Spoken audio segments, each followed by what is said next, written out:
There's an experiment that is recounted in Daniel Kahneman's book, Thinking Fast and Slow.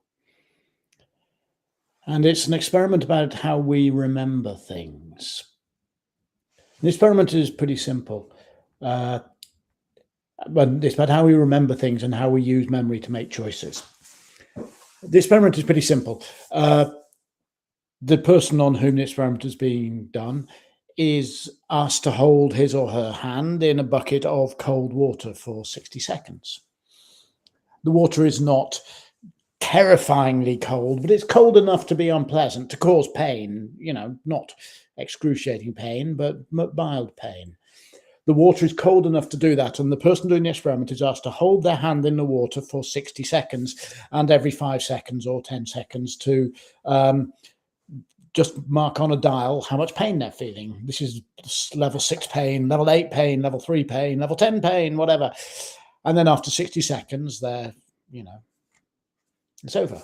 And then about 7 minutes later, they're asked to do another experiment. This time, they do the same first 60 seconds, but then they hold their hands in the water for another 30 seconds. But during that 30 seconds, some slightly warmer water comes in. Still, the warm water's pretty cold, but it's slightly warmer. Now, just think about, and they do the same thing. They mark how painful it is. And then after they've done both those experiments, the 60-second one and the 90-second one, they are asked, you're going to do one of them again. Which one would you prefer to do? The 60-second one in really cold water, or the 90-second one in really cold water with a bit of warmer water towards the end? Now, to think about it, the only logical answer to that is I'll do the 60-second one, because the 90-second one is the 60-second one plus another 30 seconds, which is still pretty bloody unpleasant. It's not quite as unpleasant as the 60 seconds, but it's still really unpleasant.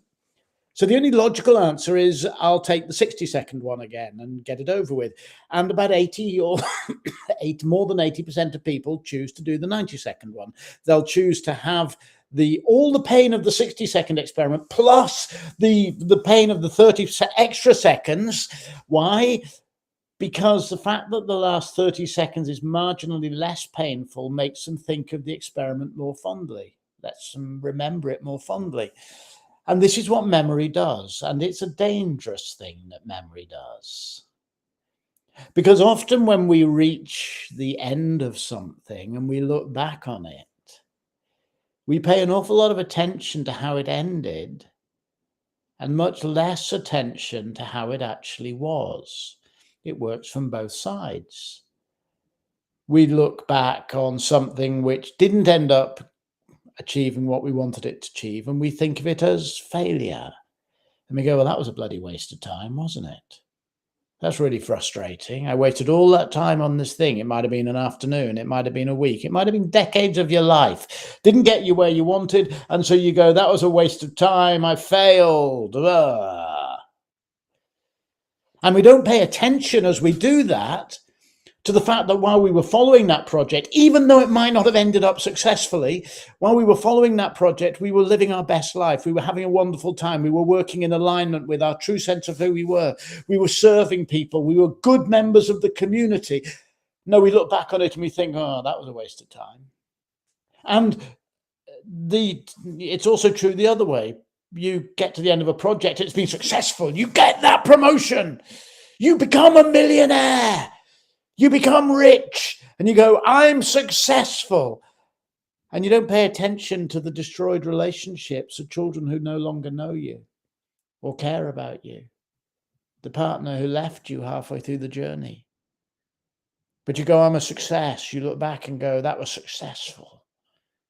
You don't look at the pain that you caused along the way. You see, we get a little bit obsessed by the outcomes. And often when I'm coaching people, I ask them a question, if you make these changes that we're talking about, you head in these new directions, what do you think the daily texture of your life will be? Not the outcomes, that's another question.